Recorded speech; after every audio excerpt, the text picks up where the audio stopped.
Montréal. C'est une façon très spéciale d'aborder l'ésotérisme. Ce gars-là vous parle un peu comme un livre ouvert parce qu'il reçoit à mesure les mots qu'il doit dire. Puis des fois, il s'arrête, il attend que le mot vienne, puis il dit le mot juste. Tant et si bien que lorsque vous écoutez Bernard sur cassette, des fois c'est surprenant de voir à quel point ce qu'il dit, tout ce qu'il dit est très important. C'est pas comme un politicien. Alors, nous abordons ce soir Dieu en trois personnes. Il y a l'étoile de David, qui est un symbole ésotérique connu de par le monde, qui représente deux triangles. Un dont la pointe est vers le haut, un dont la pointe est vers le bas. Dieu est en trois personnes. L'être humain, pour tenir en équilibre, comme toute chose pour tenir en équilibre, a besoin de trois points d'appui. Dieu, c'est le Père, le Fils, le Saint-Esprit. Le Père qui est la volonté, le Fils qui est l'amour, le Saint-Esprit, le Paraclet, qui est l'intelligence. Et pour qu'un être humain soit équilibré, il a besoin d'utiliser ces trois pouvoirs qui sont des pouvoirs divins, qu'il a donc, lui, dans la nature divine, la volonté, l'amour et l'intelligence. On va parler avec Bernard de ce que signifie ce triangle, dont la pointe est vers le haut, la nature divine. Mais aussi, on va parler de l'autre triangle, dont la pointe est vers le bas, dont la pointe nous descend vers la matière. S'il y a les forces de la lumière qui se manifestent, et ça n'avait pas été annoncé, parce qu'il y aurait peut-être eu beaucoup trop de gens pour venir écouter ce soir Bernard nous parler des trois forces des ténèbres, qui sont d'une nature presque aussi divine que la nature divine de la lumière, mais qui descendent des énergies dans la matière, dans l'ombre, dans les ténèbres. Les forces du mal se manifestent de trois façons aussi. 6, 6, 6. Le 6, 6, 6 a un sens. Satan, Lucifer, Belzébuth. Puis de l'autre côté, on a Yahvé, Christ, le Saint-Esprit ou le Paraclet. Alors, ça promet d'être des données ésotériques qui nous touchent de très près. Vous avez en vous la nature divine et vous avez en vous la nature satanique. On va essayer d'en savoir un peu plus long tantôt avec Bernard de Montréal qui s'en vient derrière.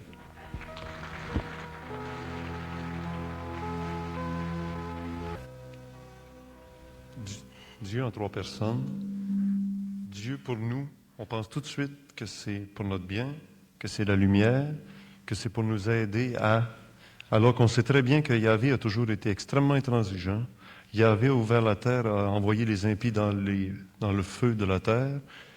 Yahvé a condamné un type, une entité intelligente qui s'appelait Lucifer. C'est drôle comme ce Dieu qui veut le bien se manifeste souvent en détruisant les choses, des choses que lui-même avait faites, que ce même Yahvé avait un jour presque désiré la destruction de toute la race humaine. Et c'est à ce moment-là qu'on a sauvé Noé, le seul qu'on a récupéré de toute la race humaine, parce qu'il voulait tout recommencer. Alors Bernard de Montréal, c'est très clair. Dieu en trois personnes et les forces des ténèbres en trois dimensions aussi. Éclairez-nous, s'il vous plaît. Qu'est-ce que vous voulez savoir? S'il y a effectivement une nuance où nous, les êtres humains d'aujourd'hui, du 20e siècle, sommes capables de détecter les trois forces de la lumière et de faire la différence avec les trois forces des ténèbres, parce que j'ai l'impression très nette que dans un cas comme dans l'autre, ils sont aussi capables de beaucoup d'intelligence, ils sont aussi capables de beaucoup de volonté, et ils sont aussi capables de beaucoup d'amour. Un aime pour construire et l'autre aime détruire, mais les deux amours, c'est de l'amour pareil. Comment nous distinguer? Parce que quand on parle de Dieu, on parle de l'ultime relation que l'homme peut avoir. Il n'y a pas plus loin, il n'y a pas plus haut, il n'y a pas plus fort, il n'y a pas plus global, il n'y a pas plus cosmique que Dieu. Qu'est-ce que vous voulez savoir? En boutade, je voudrais savoir le numéro de téléphone du bon Dieu et aussi le numéro de téléphone du mauvais Dieu. Parce que c'est bien beau savoir la vérité des choses, le bon, il y a le mauvais aussi. Le numéro de téléphone du bon Dieu, c'est 000. Et le numéro de téléphone du mauvais Dieu, c'est 666.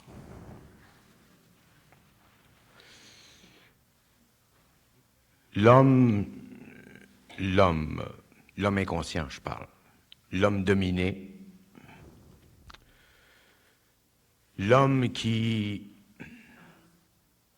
n'a pas accès encore à l'intelligence.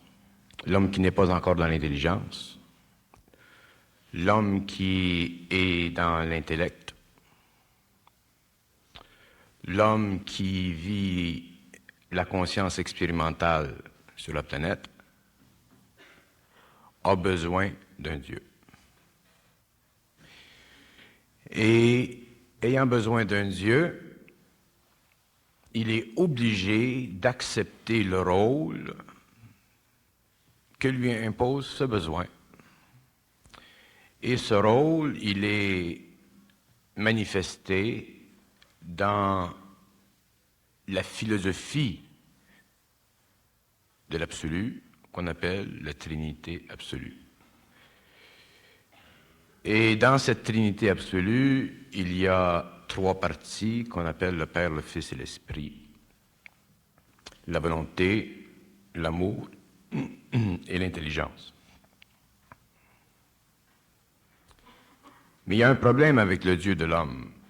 C'est que le Dieu de l'homme est un Dieu qui a été institué par des intelligences supérieures pour permettre qu'il y ait sur la Terre une évolution progressive de l'émotion et de l'intelligence de l'homme. Et les intelligences supérieures qui ont aidé à cette évolution, ont toujours été pour l'homme des dieux. Et ces intelligences, lorsqu'elles se sont manifestées sur la terre, ont pris des noms. Yahweh, c'en est un. Et ils ont donné à l'homme l'impression que Dieu existe, pour faciliter le passage chez l'homme de la conscience universelle conditionnée au niveau de ses émotions et de son intellect. L'homme devait passer des stages d'évolution. L'homme, pour en arriver à être lui-même conscient, c'est-à-dire pour en arriver à être lui-même la manifestation intégrale de la volonté, de l'intelligence et de l'amour, devait développer des principes qui pouvaient absorber cette énergie. Et l'homme étant inconscient, l'homme étant très astral, l'homme étant primitif, l'homme n'étant pas dans l'intelligence, il fut obligé d'accepter qu'il y ait au-dessus de lui un être qu'on appelle Dieu, qui, pour remplir les trois fonctions ultimes de l'évolution, qui sont l'intelligence, la volonté et l'amour, devait emprunter la qualité d'être à la fois unitaire et trinitaire. Étant parfait, il pouvait se diviser et être un. Et l'homme de la terre a été piégé par les intelligences. Il a été piégé non pas parce que les intelligences ont voulu le piéger, mais parce qu'il devait être piégé pour avoir la chance d'évoluer jusqu'à un certain stage où ensuite il put être en contact avec l'intelligence.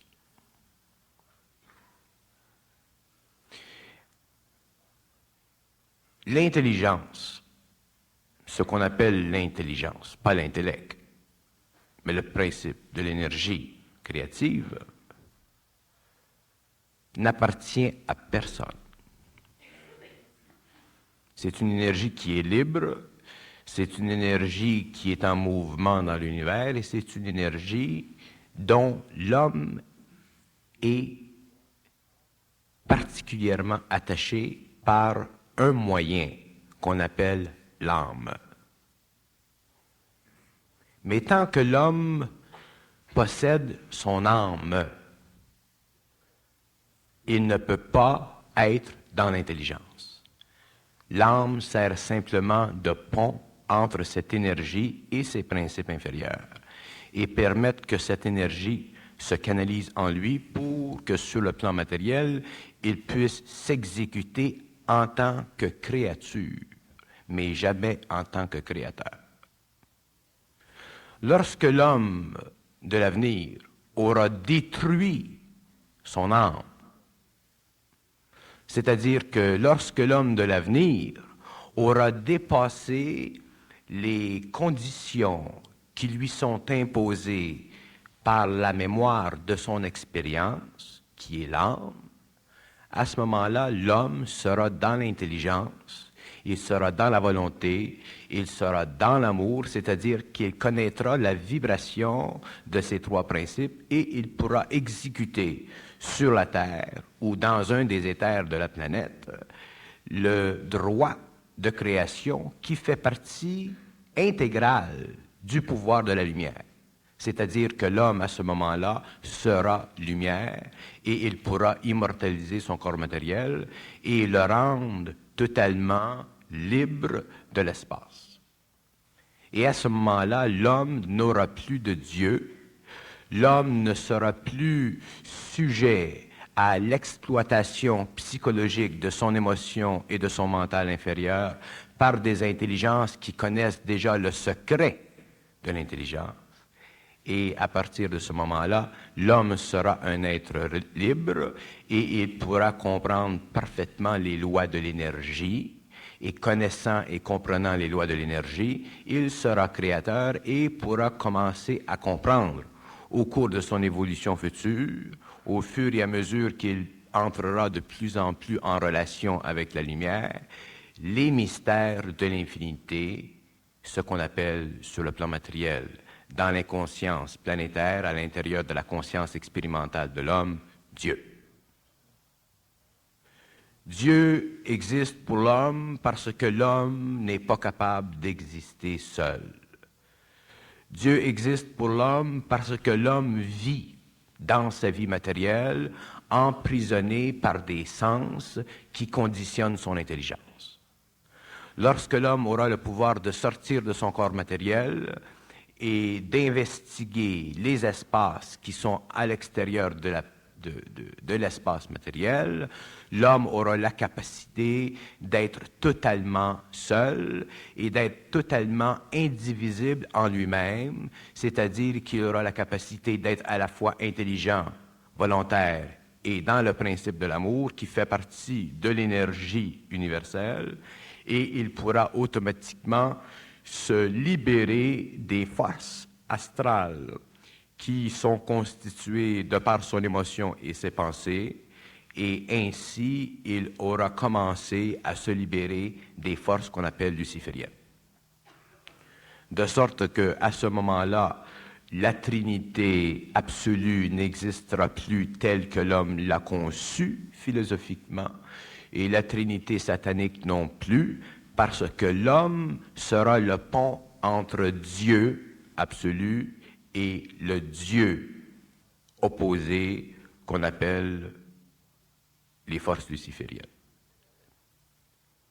Le rôle de l'homme dans l'évolution, c'est de devenir un pont entre le triangle qui pointe vers le haut et le triangle qui pointe vers le bas.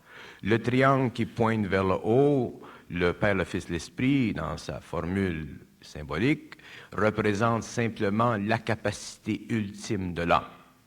Le triangle qui pointe vers le bas, Lucifer, Satan, l'Antéchrist, sont les aspects astrales, émotifs et mentaux inférieurs de l'homme qui ont été nécessaires au cours de la progression de son évolution pour l'amener éventuellement à construire des principes suffisamment forts pour accepter de vivre la tâche d'être le pont entre les deux dieux. L'homme devra un jour être le pont qui réunit à la fois le haut et le bas, et c'est la mission de l'homme sur la planète Terre, dans l'éthérique de l'avenir et au cours de ses pérégrinations dans la galaxie. Vous pourriez nous définir chacun des 3 points du triangle d'en haut et chacun des 3 points du triangle d'en bas? Ce qu'on appelle la volonté dans la Trinité absolue, ce qu'on appelle le Père, c'est la capacité à l'homme d'absorber l'énergie de l'intelligence et de rendre cette énergie dynamique pour son bien-être sur le plan matériel ou sur l'éther. Le principe de l'amour qu'on appelle l'esprit dans la Trinité absolue, c'est la faculté à l'homme de recevoir dans le corps mental supérieur cette énergie et d'instruire les êtres sur le plan matériel dans des façons d'émettre de plus hautes vibrations qui servent à créer des architectures de plus en plus parfaites pour les évolutions futures des autres humanités. L'amour l'on connaît cosmiquement sur le plan de la Trinité absolue, c'est un principe d'énergie qui ne peut se vivre sur le plan matériel, qui se vivra seulement dans l'éther et qui constitue la capacité parfaite de l'homme de trouver un équilibre entre la volonté et l'intelligence. L'amour, c'est la capacité de cette énergie de rendre totalement intégrale la manifestation de l'intelligence et de la volonté.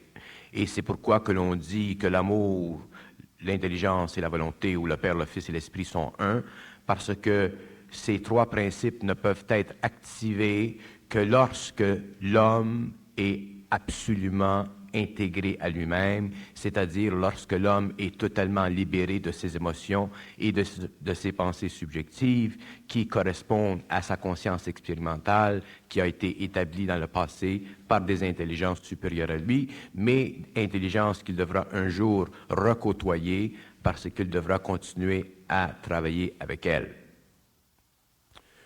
Lucifer, c'est dans un contexte parallèle, mais dans un contexte différent.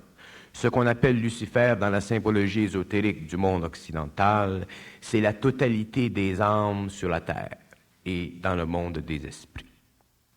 Lucifer, c'est la totalité du monde astral. Lucifer, c'est la mémoire de l'homme qui est descendu dans la matière. C'est la totalité des expériences de l'homme qui est descendu dans le monde de la matière pour permettre l'expérience de l'âme, afin que l'âme devienne de plus en plus un vaste réservoir d'expériences, pour qu'il se crée dans les éthers plus subtils des modèles de plus en plus complexes pour permettre éventuellement des constructions de formes de plus en plus belles, pour que l'homme devienne de plus en plus vigoureux et de plus en plus apte à poursuivre des chemins de plus en plus difficiles de l'évolution. Les hommes ne sont pas prêts aujourd'hui à comprendre les mystères de l'âme parce que l'âme est une caricature dans l'esprit de l'homme de sa réalité. L'âme ne peut pas être expliquée à l'homme symboliquement parce que l'âme n'appartient pas à cette partie de l'homme qui est pensante. L'âme est une partie de l'homme qui est enregistrée dans les éthers supérieurs et qui correspond à toutes les expériences de l'ego qui est incarné et des égos qui se sont incarnés auparavant. Et pour que l'homme comprenne le mystère de l'âme, il doit comprendre le mystère luciférien. Et pour qu'il comprenne le mystère luciférien, il doit être capable d'absorber mentalement, psychologiquement, émotivement, toutes les dimensions du mystère de l'âme afin de pénétrer dans le secret de l'intelligence de l'atome de l'âme pour comprendre parfaitement que l'âme, un jour, doit être détruite si l'homme doit immortaliser son corps matériel, parce que c'est l'âme qui contient le secret de cette énergie, parce que l'âme est l'énergie dont aura besoin l'homme-esprit pour transmuter un jour la matière. Alors l'homme, un jour, sera obligé de détruire en lui l'âme, c'est-à-dire de détruire en lui toute mémoire, c'est-à-dire être capable d'assumer la totale responsabilité de l'énergie, de l'intelligence, de l'amour et de la volonté, c'est-à-dire de pouvoir rencontrer parfaitement, en unité parfaite et en harmonie complaisante, tous les aspects de lui-même qui correspondent à ce principe universel qui est l'intelligence, la volonté et l'amour, et la partie soutenue par ces 3 principes sur le plan matériel ou sur le plan éthérique qu'on appelle l'esprit de l'homme, qui est en fait la partie de lui-même individualisée, qui un jour deviendra construite au fur et à mesure que l'ego sera transmuté, c'est-à-dire au fur et à mesure que l'homme aura perdu son émotivité subjective et ses pensées subjectives, c'est-à-dire lorsque l'homme aura réalisé que ce n'est pas lui qui pense.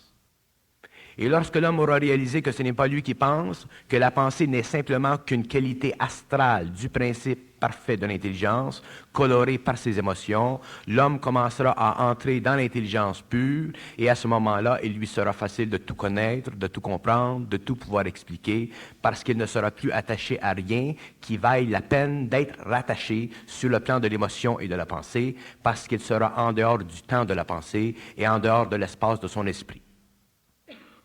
Et à ce moment-là, l'homme pourra commencer à comprendre les mystères de l'évolution, le mystère de Lucifer, le mystère de Dieu, le mystère du Christ, de l'amour, de l'intelligence. Et il sera aussi capable de comprendre le mystère de l'homme, de comprendre les origines de l'homme et de comprendre aussi pourquoi l'homme est venu sur la terre.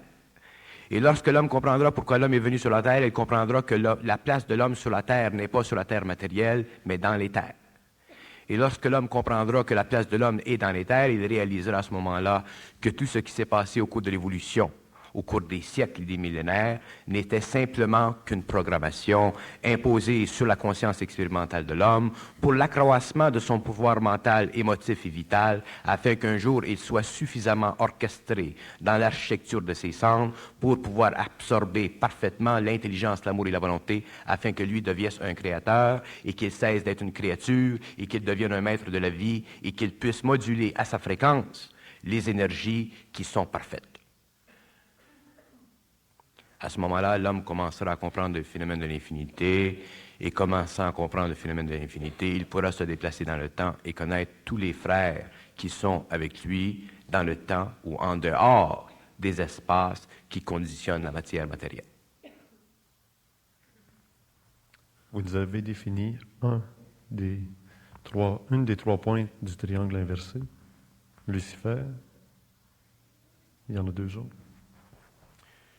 L'Antéchrist, qui convient en polarité avec le Christ, est la sommation totale de tout ce qui est astral dans l'homme. Tous les hommes possèdent en eux de la conscience de l'Antéchrist. Parce que tous les hommes sont incapables de réaliser en eux l'intelligence, la volonté et l'amour. Et ce qu'ils réalisent en eux en tant qu'intelligence, volonté et amour n'est qu'une imperfection, une dégradation de ces principes universels. Et tout ce qui est dégradé dans le temps sert à la force qui tend à diriger l'homme vers la matière, vers le sol, vers les bas-fonds de son expérience, pour lui permettre, en retour, d'absorber une certaine quantité d'expérience pour le bénéfice de l'âme.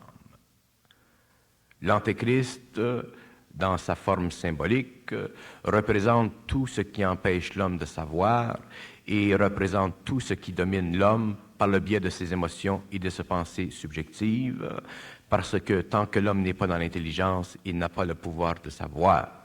Et tant que l'homme n'a pas le pouvoir de savoir, il est obligé de croire. Et tant que l'homme est obligé de croire, il est dominé par une croyance qui plaît à ses émotions et à son intellect, et c'est le danger de l'homme et de l'humanité. Pourquoi dans les textes prophétiques on parle de l'Antéchrist comme un individu bien particulier? On parle dans les textes prophétiques d'un personnage bien particulier, humanoïde, physique, matériel, parce que l'homme doit, pour comprendre la nature de son évolution, toujours voir un rapprochement entre une forme en puissance, mais adaptée à sa nature et à sa hauteur, bien qu'elle ait des pouvoirs surhumains. L'homme a toujours été un être qu'on peut facilement identifier avec ce qu'il croit de lui-même. Parler de l'Antéchrist à l'homme sans que cette force possède un visage humain et un corps humain, ça ne s'enregistrait pas dans la conscience de l'homme. Si Yahweh ou les dieux n'avaient pas dans le passé une personnalité humaine, ça aurait été trop abstrait pour l'homme. Et je ne peux pas m'avancer outre mesure dans le domaine de l'Antéchrist, mais je peux dire une chose, c'est que le danger de l'Antéchrist n'est pas tellement sur le plan matériel humain comme dans le monde astral de l'homme, c'est-à-dire à l'intérieur de ses émotions et de ses pensées subjectives. Un homme qui est conscient de ses émotions et de ses pensées et qui entre dans la conscience supramentale n'a aucune inquiétude de cette réalité, même si elle était sur le plan matériel, parce qu'il n'est plus influençable. Mais l'Antéchrist, tantôt, vous nous l'avez mis en parallèle avec le Christ. Et le Christ est définitivement un être humain à visage humain parce qu'il a passé sur la terre.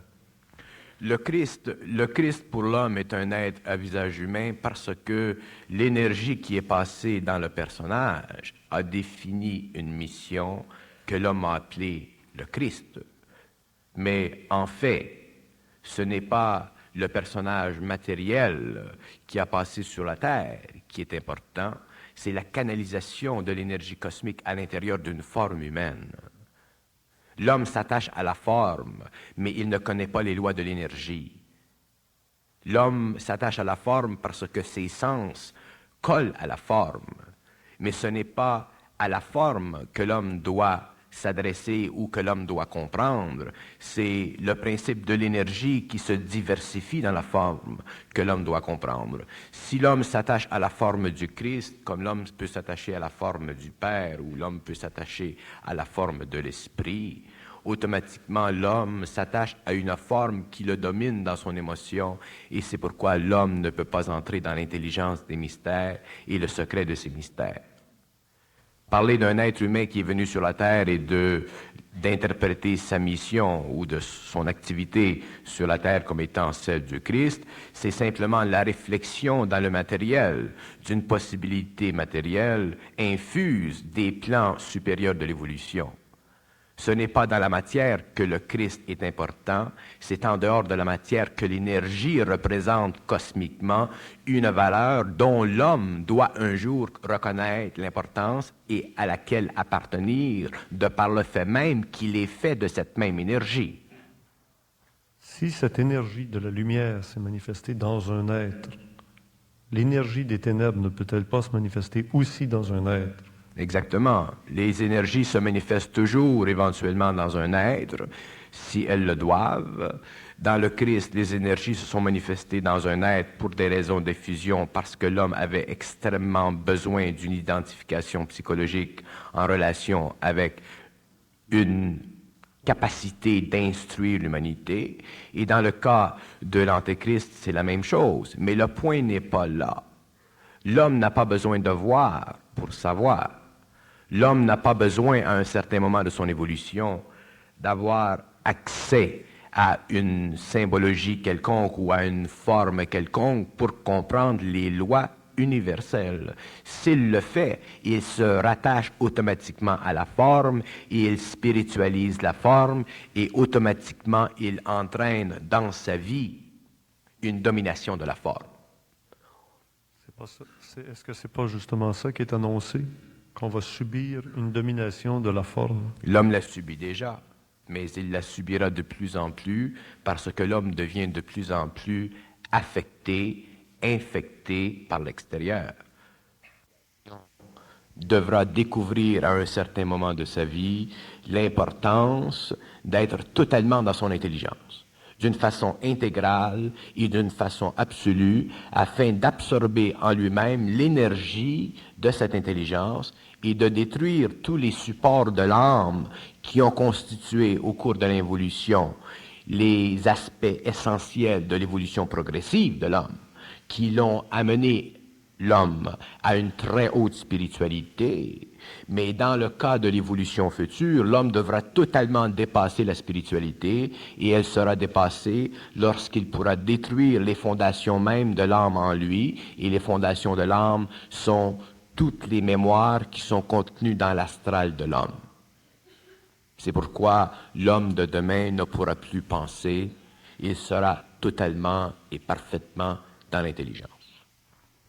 Comment? Par la prière, par la Non. méditation? Non, on ne peut pas entrer dans l'intelligence par la prière, parce qu'entrer dans l'intelligence, ce n'est pas un mouvement qui puisse être intégré dans l'homme de par son ego. L'homme ne peut pas rentrer dans la lumière spirituellement, et l'homme ne peut pas rentrer dans la lumière par méthode. L'homme ne peut pas entrer dans la lumière par désir. Il ne peut pas entrer dans la lumière par le biais de l'ego, ce qui lui permet de vivre l'énergie de la lumière, c'est le choc de cette énergie. Et lorsque l'homme est prêt, de par la prière, ou de par la méditation, ou de par telle chose, ou de par telle chose, que ses corps ont été préparés, qu'il s'est petit à petit détaché de la forme matérielle pour s'engager dans la forme spirituelle, le mouvement qui vient ensuite,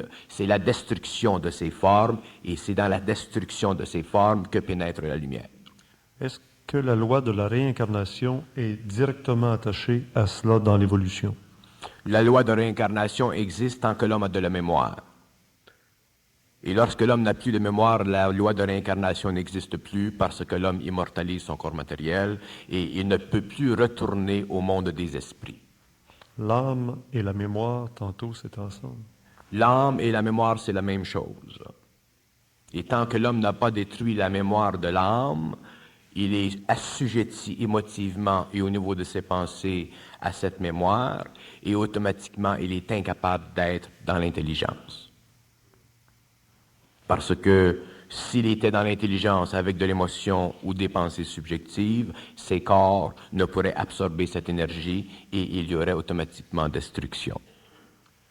Alors, ma question du départ était à savoir comment faire la distinction entre le Dieu et les forces des ténèbres qui se manifestent aussi par des pouvoirs surhumains. Le bon Dieu et les forces des ténèbres pour l'homme sont aussi mauvaises les unes que les autres. Parce que les forces positives ou les forces négatives sont des forces qui ont une action différente chez l'homme. Les forces négatives retardent l'évolution de l'homme. Les forces positives aident à l'évolution de l'homme. Les forces négatives plongent l'homme dans la matière. Les forces positives plongent l'homme dans la spiritualité. Et pour que l'homme soit libéré de la polarité du positif et du négatif, il doit être totalement dans l'intelligence. Et lorsqu'il est dans l'intelligence, il n'est plus ni attaché au positif, ni attaché au négatif, mais il peut se servir des deux forces pour renverser là où il doit l'effet de plus en plus puissant de l'une ou de l'autre. Autrement dit, tant que l'être humain sera en quête ou de la vérité ou de ce qui lui fait peur, pour fuir ce qui lui fait peur, l'être humain sera toujours facile. Il sera subjectif, oui. Parce Alors, que la vérité, c'est l'intelligence du mensonge, et le mensonge, c'est la stupidité de l'intelligence. Alors l'homme doit donc devenir centrique. Lorsque l'homme devient centrique, il n'est plus intéressé ni à la vérité ni au mensonge, mais il voit les deux, et il est capable de discerner les deux, et il est capable de voir l'importance de la vérité, et dans certains cas, voir l'importance du mensonge. Pour qu'il y ait de la lumière, il faut qu'il y ait des ténèbres, et pour qu'il y ait des ténèbres, Pour qu'il y ait de la lumière, il doit y avoir de l'intelligence, et là où il y a de l'intelligence, il n'y a aucun ténèbre. Il y a où il y a du sentiment dans l'intelligence. Là, il y a un peu de lumière, mais il y a aussi des ténèbres parce que cette lumière est colorée et c'est ce qu'on appelle le monde de l'astral. alors Bernard de Montréal, il semblerait qu'on doit faire face et rechercher la lumière et rechercher les ténèbres. Non, on ne doit rien rechercher parce que dans notre vie, Ce que l'on recherche fait partie toujours de notre astralité. Alors, s'il y a plus de force positive dans l'homme, il cherchera des formes qui sont plus lumineuses. S'il y a beaucoup de négativité dans l'homme, il cherchera des formes qui sont plus négatives, plus ténébreuses. Mais l'homme, et je parle de l'homme-esprit, de l'homme de demain, doit être libre à la fois des formes lumineuses comme des formes qui sont sombres, parce qu'il ne peut pas se nourrir ni de l'une ni de l'autre, parce que toutes les deux appartiennent à l'astral. Un homme qui est cosmique, c'est-à-dire un homme qui est totalement intégré dans le haut et le bas, un homme qui ne vit plus au niveau de sa personnalité, mais dont la personnalité est au service de son esprit et non de son ego, n'est plus capable de s'intéresser à rien parce qu'il est intéressé à tout. En vous entendant, j'ai l'impression qu'on est dans le cul-de-sac, dans le dead end. Nous ne vivons pas dans un cul-de-sac, nous vivons dans un cul. Point final.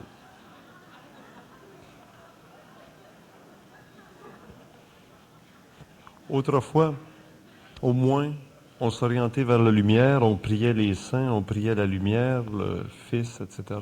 Et là, vous nous dites attention parce que même eux font partie de l'astralité. Autrefois, on faisait toutes sortes de choses élimine. parce que ça faisait partie de l'évolution de l'homme. Ce qui a été vécu par l'humanité depuis des millénaires était essentiel parce que l'homme devait développer des moyens émotifs et des moyens intellectuels pour s'approprier de plus en plus d'une certaine version de la réalité. Mais ce n'est pas par l'émotion et ce n'est pas par l'intellect que l'homme peut savoir. L'émotion et l'intellect sont simplement les étapes préparatoires à l'humanité. L'homme d'aujourd'hui n'est pas encore homme. L'homme n'est pas terminé. L'homme sera homme lorsqu'il sera créateur à son tour. L'homme sera homme lorsqu'il sera créateur et il sera créateur dans les terres et c'est dans les terres qu'il sera dans l'intelligence, qu'il pourra se servir de l'amour pour créer, qu'il pourra se servir du son pour entretenir tous les aspects de la volonté créative et de l'intelligence créative. Et c'est dans les terres que l'homme vivra ce qu'on appelle le paradis terrestre et non le ciel. L'homme ne doit jamais aller au ciel. Quelle différence y a-t-il? Parce que le ciel, c'est le haut astral, l'enfer, c'est le bas astral. L'homme doit être libre des deux. L'homme doit aller dans le paradis terrestre, c'est-à-dire dans une dimension parallèle de la planète, et continuer à évoluer sur un plan de lumière et continuer à construire des mondes supérieurs. Si l'homme va au ciel, il est totalement obligé d'être en banqueroute, parce que les êtres qui sont morts sont des êtres qui sont totalement prisonniers du temps, et ils n'ont aucune capacité éventuellement d'intégrer avec la lumière. Il n'y a pas de fusion dans le monde des morts. La fusion se fait sur le plan matériel et prépare l'homme à l'éthérique. Les êtres qui sont morts sont des êtres en chômage. La seule prière que le Christ a faite lui-même, c'était « Notre Père qui est au ciel ». Oui, mais il faut comprendre l'intelligence qui cache le secret du voile. Notre Père qui es au ciel. Notre Père, c'est la volonté. Qui est au ciel. Dites-moi la prière. Notre Père qui est au ciel ou aux cieux. Qui est aux cieux. Notre Père, c'est la volonté. Aux cieux, c'est dans les plans supérieurs. Ensuite. De l'astral? Dans les plans supérieurs. Pour l'homme, dans ce temps-là, les plans supérieurs, c'était le ciel. Que votre volonté soit faite. Que votre volonté, c'est-à-dire que la volonté soit faite, que la volonté descende. Sur la terre, comme au ciel. Sur la terre. Autrement dit, ce qui est en haut est en bas. L'intégration du haut et du bas. Je suis bloqué là.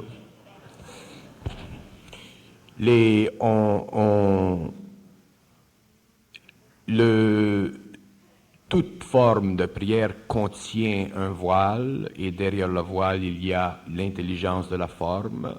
Et lorsqu'on entre dans l'intelligence de la forme, on comprend la fonction de la forme pour l'éducation de l'homme, pour l'enseignement de l'homme. Mais on ne peut plus être prisonnier de la vibration émotive dans la forme qui fait que l'homme doit prier. À un certain moment, l'homme ne doit plus prier, l'homme doit communiquer par télépathie avec les mondes supérieurs. Et s'il communique par télépathie, il n'a plus besoin de prière. Autrement dit, la communication télépathique, c'est le mouvement ensuite qui vient après la prière. La prière, c'est bon pour l'homme inconscient, mais pour l'homme conscient, c'est de la communication. Que votre nom soit sanctifié, que votre règne vienne. Que votre nom soit sanctifié veut dire que la volonté soit représentée d'une façon parfaite. Que votre règne arrive, c'est-à-dire que la volonté descende sur le plan matériel, mais ça, elle le fera lorsque l'homme sera conscientisé. Mais la question que je me pose, c'est que finalement, si l'être humain ne doit plus se fier aux formes, il doit même sortir des formes, qu'est-ce qui va rester? Il en créera d'autres. C'est ce qui se produira dans l'éthérique. Ne pas se fier, ne pas être libre de la forme veut dire ne pas être piégé par la valeur émotive et mentale inférieure de la forme. Il faut bien comprendre que lorsque l'homme est libre de la forme, c'est qu'il n'est pas influencé par la forme. Il peut se servir de la forme, mais il n'est pas influencé par la forme. Et c'est l'influence émotive et mentale de la forme sur l'homme qui le rend, qui le piège dans la conscience expérimentale qui est imposée par les gouvernements invisibles. L'homme doit connaître toutes les lois. L'homme doit connaître toutes les lois. Toutes les lois. Si l'homme ne connaît pas toutes les lois de l'universel, de la création, de la galaxie, de l'univers local, il est automatiquement impossible pour lui d'avoir accès à son intelligence. Parce que l'intelligence n'appartient pas à l'homme. L'intelligence est un principe universel qui coule dans l'homme. L'homme doit être un canal pour cette énergie. Et à ce moment-là, il est dans... C'est ça la lumière. La lumière, c'est de l'intelligence. Alors les lois, moi, ça me fait penser aussi au péché, la fameuse histoire du péché véniel, le péché mortel, etc. C'est qu'il y a des lois, il ne faut pas les transgresser. Si on les transgresse, c'est le péché. Dans le passé, l'homme a été donné des directives au cours de son évolution dans différents peuples. Les Juifs ont servi de canal à ces enseignements, mais c'était essentiel parce que l'homme était extrêmement primitif et l'homme devait être enseigné. Mais le temps vient où l'homme ne pourra plus être enseigné parce que l'homme saura. Tant que l'homme peut être enseigné, il doit être enseigné, mais à un certain moment, l'homme ne doit plus être enseigné, il doit savoir. Et lorsqu'il sait, il ne peut plus être enseigné. C'est un nouveau cycle. Alors c'est ça. Dans ce temps-là, dans ce nouveau temps, comment ce nouveau temps va se manifester? Ce nouveau temps se manifestera individuellement, il ne se manifestera pas d'une façon collective. Il y aura des hommes sur la terre dans différents pays qui seront perceptifs à cette vibration, qui subiront une mutation dans leur personnalité et qui entreront petit à petit dans l'éthérique parce que leurs corps auront été transmutés. Mais ces hommes sont déjà marqués et ils ne peuvent rien faire pour ou contre parce que ça fait partie de l'évolution. Est-ce que ce sont les élus dont on parle dans l'Apocalypse? Ce que vous appelez les élus, oui. Mais c'est un drôle de mot, les élus. Mais appelez ça comme ça, si vous voulez. Ouais. Il y en a un très petit nombre sur la planète entière. Est-ce que ces gens-là existent à l'heure actuelle? Est-ce qu'il y en Oui, a déjà? oui. Donc les temps sont révolus, ou on arrive à la fin des temps. L'homme arrive à la fin d'un cycle, oui. Alors, quand on parle de la fin des temps, on est rendu dedans. On est dedans, oui. Mais c'est la fin d'un cycle. Je n'ai pas le mot la fin des temps. Ça fait partie encore de la psychologie de la crainte qui est imposée à l'humanité auparavant. On a toujours essayé d'effrayer l'homme. On nous a dit qu'à la fin des temps, on entendrait parler que le Messie est ici, que le Messie est là-bas, n'y allez pas, c'est inutile. On a parlé aussi de la bête, le 666, l'Antéchrist, l'Antichrist. Il va se manifester aussi. Il y a des gens qui disent même qu'il est déjà né là, en Orient, en Asie. Il ne sera jamais indiqué à l'homme l'Antéchrist. L'homme devra le reconnaître par lui-même. Et la raison pour laquelle il ne sera pas indiqué à l'homme l'Antéchrist, c'est justement pour que l'homme reconnaisse. Et si l'homme était indiqué l'Antéchrist, il ne subirait pas le choc de l'expérience. Et c'est la confrontation entre les pouvoirs sataniques sur le plan matériel et la conscience intelligente de l'homme, ou la conscience intuitive de l'homme, ou la conscience spirituelle de l'homme, qui permettra à l'homme d'aller outre ces manifestations de plans inférieurs. Et ça fait partie de l'expérience de l'humanité. L'homme devra découvrir par lui-même l'Antéchrist, et les hommes qui le découvriront avec grande facilité. Et les hommes qui seront piégés dans la manigance de ces forces seront piégés parce qu'ils n'auront pas le discernement, mais ça fait partie du drame de la fin des temps, du cycle apocalyptique de l'homme. Avoir le discernement, est-ce que c'est une question d'intelligence, une question de conscience? Le discernement, c'est la qualité profonde de l'intelligence cosmique. Le discernement, c'est la qualité la plus difficile à l'homme de développer parce que elle est fondée sur la destruction totale de ses émotions et de ses pensées subjectives. Moins il y a d'émotions dans l'homme, plus il y a de discernement. J'ai peur des fois qu'on fasse une confusion entre émotion et sentiment. Quelle est la différence? Quand je parle d'émotions, souvent les gens pensent que je parle de la destruction des émotions ou de la destruction. Je ne veux pas dire la destruction des émotions d'une façon flagrante. Je parle de la reconnaissance de l'influence émotive astrale dans l'homme. Une émotion, c'est très beau.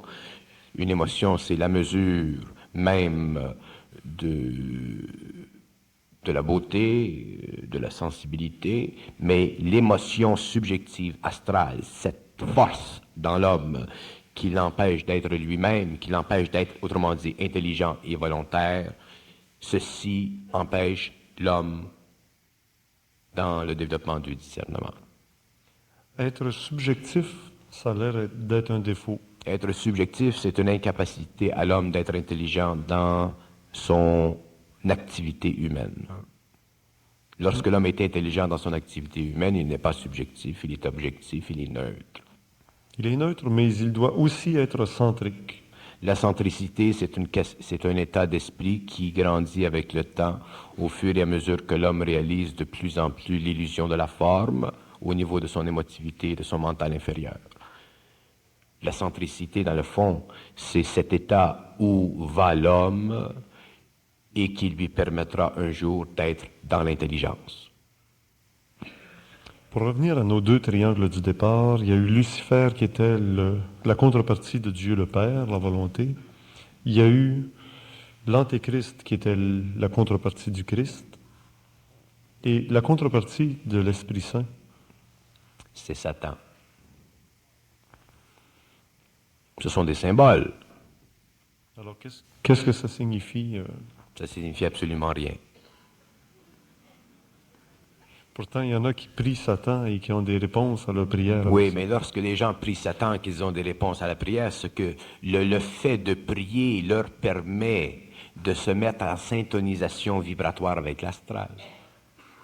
Il s'agit de l'astral d'un côté comme de l'autre. Il s'agit de l'astral absolument et seulement. La Sainte Vierge qui apparaît sur un buisson ardent.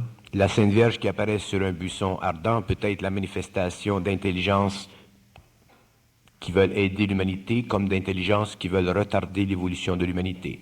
Il y a des intelligences sur les autres plans qui ont le pouvoir de manifester la Sainte Vierge dans un club à gogo, comme ils ont le pouvoir de manifester la Sainte Vierge sur un buisson ardent, dépendant du travail qu'ils font sur l'esprit qui perçoivent l'expérience et dépendant de ce qu'ils veulent faire pour mettre la confusion dans l'esprit de l'homme ou élever l'esprit de l'homme. L'homme doit être totalement dans l'intelligence pour ne pas être affecté et infecté par les expériences psychologiques, astrales des êtres intelligents qui sont et qui font partie souvent de gouvernements invisibles qui ne sont pas nécessairement alliés au niveau fréquentiel de la lumière avec l'homme.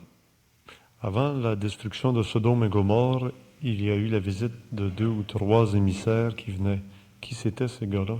La destruction de Sodome et Gomorrhe a été une interférence avec l'évolution de l'humanité et ceux qui ont vécu, ceux qui ont participé à l'expérience de la destruction de Sodome et Gomorrhe sont obligés aujourd'hui de réincarner et de travailler sur la planète Terre afin de rééquilibrer le tort qu'ils ont fait.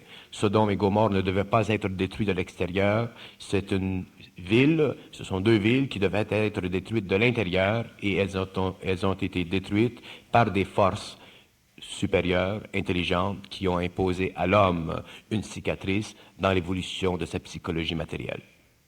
Extraterrestre. Oui. Alors, ces types-là extraterrestres, est-ce qu'ils sont en relation eux aussi avec le triangle d'en haut et le triangle d'en bas? C'est juste. Il y a des extraterrestres pas dans la même psychologie, effectivement, parce qu'ils sont beaucoup plus intelligents que l'homme, mais il y a des extraterrestres qui sont retardataires, qui sont anti-hommes et qui font tout pour créer de la confusion chez l'homme et le dominer, comme il y a des extraterrestres qui sont très évolués, qui sont très beaux et qui sont les amis de l'homme, et ce sont ces êtres-là qui viendront à la fin du cycle, et non ceux qui viennent présentement. Les extraterrestres aujourd'hui qui viennent sur la planète sont des êtres qui ne cherchent pas à aider l'homme, mais qui cherchent à impressionner l'homme parce que l'homme est très avancé au niveau de la technologie et ils veulent créer dans l'homme à la fois le désir de les connaître et à la fois la crainte de les connaître et à la fois leur faire connaître, réaliser, parce que l'homme aujourd'hui a une instrumentation suffisamment sophistiquée, faire réaliser aux hommes leur puissance. On peut croire aux extraterrestres sans croire les extraterrestres? On peut croire que les extraterrestres existent si on a certaines preuves suffisamment fondamentales, fixes, mais on ne doit jamais croire un extraterrestre. C'est le plus grand danger de l'homme. Les extraterrestres, j'ai dit mille et une fois que l'homme doit savoir, et lorsque l'homme sait, il ne peut pas croire. Il sait. Et lorsqu'il sait, il regarde ce qu'on lui dit, et il sait si ce qu'on lui dit est ceci ou cela. Encore excentrique. Toujours. Maintenant, il y a une autre intervention qui est plus divine. Celle-là, c'est Saint Michel Archange qui a chassé les démons du ciel au début avec la rébellion de Lucifer. Mais qui est Saint Michel Archange? Encore une forme, là, vous allez me dire, dans l'astral? Toutes les formes sont réelles, mais ce sont des formes. L'homme avait besoin d'être nourri spirituellement. Alors, on a nourri l'homme spirituellement. Alors, le combat, d'abord la rébellion. Qu'est-ce que ça veut dire la rébellion de Lucifer? La rébellion de Lucifer veut dire le mouvement, la sortie de certaines forces de la lumière pour pénétrer les espaces absolus. On a appelé ça la rébellion. Parce que l'homme devait être donné de connaître qu'il existe dans le cosmos une polarité, qu'il existe dans le cosmos des forces qui avancent et qui retardent. Mais l'homme n'a jamais compris que les forces qui avancent ou qui retardent sont toujours des forces qui le dominent selon qu'il est spirituel ou matériel.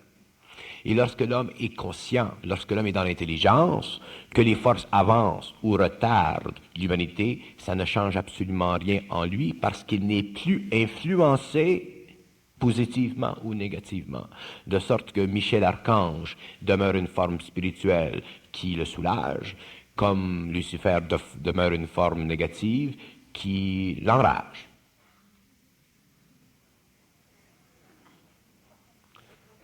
On va reculer encore plus loin. Parce que, au début, Dieu s'est manifesté par la lumière. Il sépara la lumière des ténèbres. Oui, mais ça, c'est simpliste de dire que Dieu se manifeste par la lumière. Tous les êtres qui sont dans les autres mondes, lorsqu'ils viennent dans la matière, sont lumière. Alors, ils se manifestent par la lumière. C'est normal. Alors, qui est-il, Dieu, en dehors de sa manifestation dans la lumière? Il y a des dieux pour l'homme, c'est-à-dire qu'il y a dans le cosmos des êtres qui ont le pouvoir sur la matière, qui ont le pouvoir de bilocation, qui ont le pouvoir de transmuter, de projeter des corps pour leur esprit. Et ces êtres-là, lorsqu'ils font leur activité en relation avec l'évolution de l'homme, effectivement, deviennent pour lui des dieux si l'homme est primitif. Mais un homme qui est conscient et un homme qui rencontre des êtres comme ça, ce ne sont pas des dieux pour lui, ce sont des êtres comme lui-même.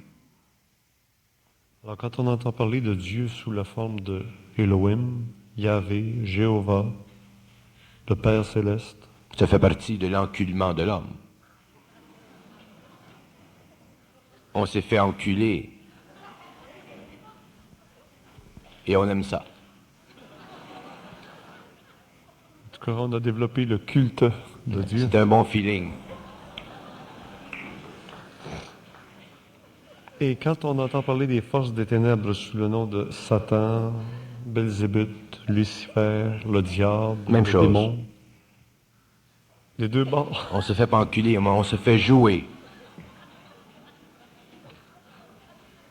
Un homme qui est libre, un homme qui est conscient, un homme qui est dans l'intelligence n'est pas affecté d'un bord ou de l'autre.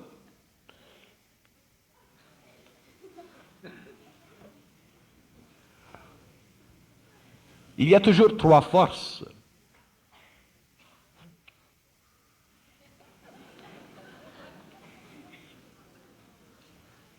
Que ce soit Dieu ou que ce...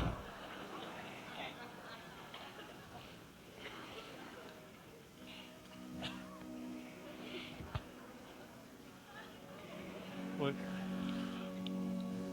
Mais tout ça, ça fait partie de l'ésotérisme, qui devient exotérique avec Bernard de Montréal. Parce que ce que vous avez dit ce soir, c'est scandaleux. Pas à cause des histoires de culte. Mais il y a des notions qui sont extrêmement scandaleuses, vous savez. Oui, mais Alors, où va se tourner la société si c'est plus ni d'un bord ni de l'autre, même si on sent qu'on est tiraillé des deux bords? La société ne peut pas se tourner vers nulle part parce que la société éventuellement doit être totalement, doit devenir totalement transformée parce que l'homme sera totalement transformé. L'homme ne peut pas muter s'il n'est pas prêt un jour ou l'autre à sortir de sa psychologie ancienne. Pour que l'homme avance dans le temps, il faut qu'il perde quelque chose. Pour que l'homme avance dans l'intelligence cosmique, il faut qu'il perde la mémoire subjective, il faut qu'il perde l'intellect pour rentrer dans l'intelligence. Et c'est la même chose pour la société. On est rattaché au passé et l'homme doit se détacher complètement du passé pour entrer dans l'avenir. Et lorsque l'homme rentrera dans l'avenir, il fera l'expérience de cette transition et c'est ça que l'homme connaîtra comme étant la fameuse initiation solaire. Et l'initiation solaire ne pardonne pas à l'ego. L'initiation solaire, elle est totalement parfaite. Elle n'est pas dirigée par l'homme, elle n'est pas issue de l'homme, elle est issue de la vibration de l'intelligence dans l'homme.